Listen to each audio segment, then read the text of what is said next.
What's up, everyone? Welcome back to another review, and this time we're taking a look at the 2008 home invasion slasher, The Strangers, written and directed by Bryan Bertino, starring Scott Speedman and Liv Taylor. So the overall story of this movie is as follows.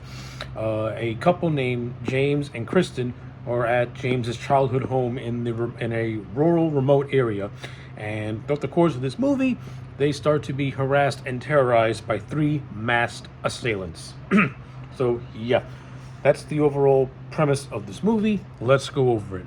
I'm just going to say this. When The Strangers first came out in 2008, I never got around to seeing it. I was curious on it, but just never got the time to check it out. So after finally watching it for the first time, I can say that, well, I didn't really miss much by not watching this movie right away. Yeah, I didn't think The Strangers was a movie that was all that fantastic. It wasn't bad by any means necessary. It was a fine movie from a production standpoint, from a cinematography standpoint, from an acting standpoint. The movie is relatively good, but the overall story just didn't captivate me.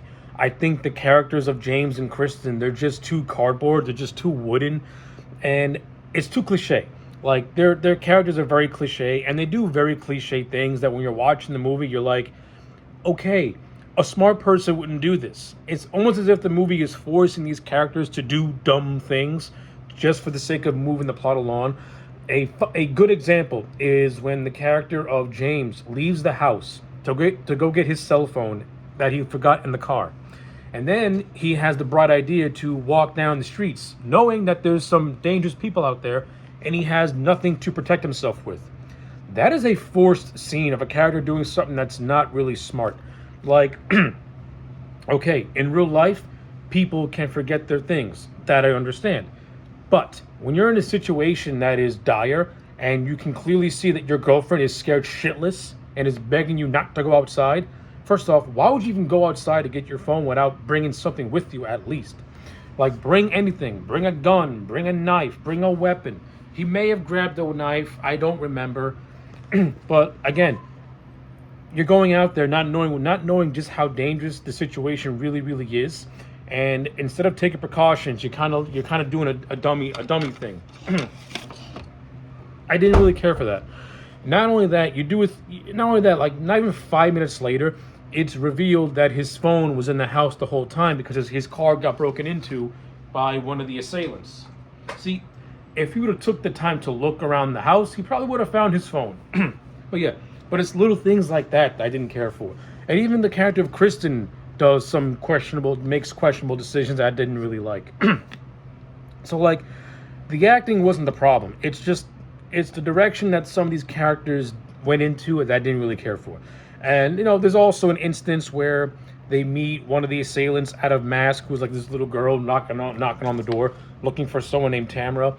The scene is played creepy, and you're immediately like scratching, and you're immediately on edge. This is a cliche that I wish would stop. I'm all for the protagonist meeting the antagonist, but I want the antagonist to not come across as already creepy before they start terrorizing. To me, it's much better, or at least more intriguing, when the antagonist comes across as a normal person. And then throughout the course of the movie, you see that this normal person is not as normal as they were letting on to be. That, to me, is much more frightening and much more creepy, because it's a gradual descent. When the antagonist or one of the antagonists comes across as creepy already, to me, the mystery is gone, and to me, the suspense is gone, because I don't feel scared no more. And again, this movie didn't scare me at all, but I'm just saying, as an audience viewer, I don't feel scared. I don't feel scared. I don't even feel on the edge of my seat.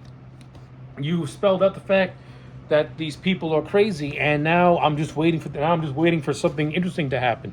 And to be fair, nothing really all that interesting happens in this movie.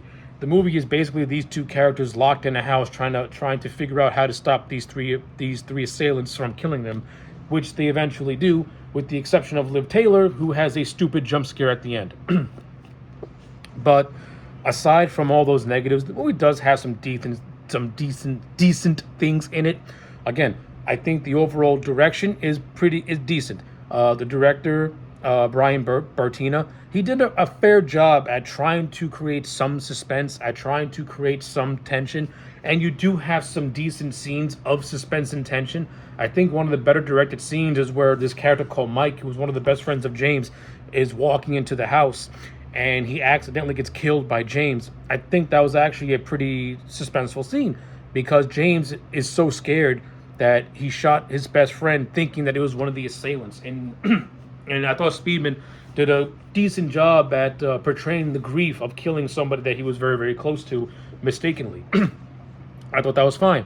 I also like some of the scenes of the man in the mask, hiding in the house and stalking Liv Taylor.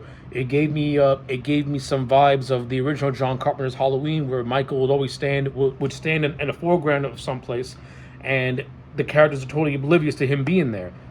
Scenes like that, I like it. It works for me. Especially, it works for me. I liked it. I think that the room that Liv Taylor was in was a little too brightly lit. And while you're not turning your head to see a guy who's clearly visible is one thing. In Halloween, Carpenter was smart enough to do it in dark and dim lit rooms where even the audience viewer had to squint just a little bit to see what was going on. But in this movie, if the lights were more dimmer in that scene, it would have been much more creepier. Instead, it's bright. Turn your head, woman. There's someone right there. Like, that's what I mean, how some of this stuff can come across as hokey when you're watching it. And that's, to me, when a lot of the scares kind of, like, become head-scratching. Almost as if you're forcing suspense and forcing tension. Again, it all depends on how you want to view it. To me, I don't care for it. More technical stuff that I like the cinematography. It's a good looking movie. I like it. The DP on this film was Kevin Grutieri, or whatever his name is.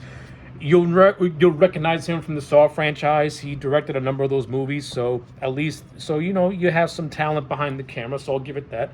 And like I said, Liv Taylor and Scott Speedman, I thought they did some decent acting. And the three actors who played the assailants, they came across as intimidating and creepy. I think the man in the mask was the more intriguing one of the bunch, and the movie didn't do enough with him. A lot of the focus was on the one called Dollface, who was basically the kid from the beginning of the movie who was looking for this mysterious girl. So yeah, you kind of got to give and take what you get. But yeah, those are my thoughts on The Strangers. Overall, I think the movie is okay. It's fine. I'm gonna give it a solid 5 out of 10. It's not a bad movie. It's competently directed. It looks good. The performances are decent. The story, while not great, and the characters not being really well written, again, those are big flaws that are hard to look past, because in a horror movie like this, you got to make the characters likable, and you got to make me care about them. These characters in this movie, they're a couple who are more or less on the outskirts of their relationship because Kristen denied a marriage proposal. But again, and they got that. I'm gonna say this. I think the first 20 minutes of this movie is absolutely boring. Once the strangers actually start to make an appearance, start terrorizing them, that's what this movie actually does pick up steam a little bit. But yeah, that's just to me. Like, movies like this could have a slow beginning as long as the characters are intriguing.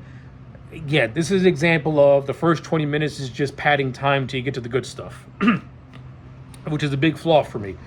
But yeah, 5 out of 10 for The Strangers. Let me know your thoughts in the comment sections down below. Like the video and subscribe, and I'll check you back next time for more.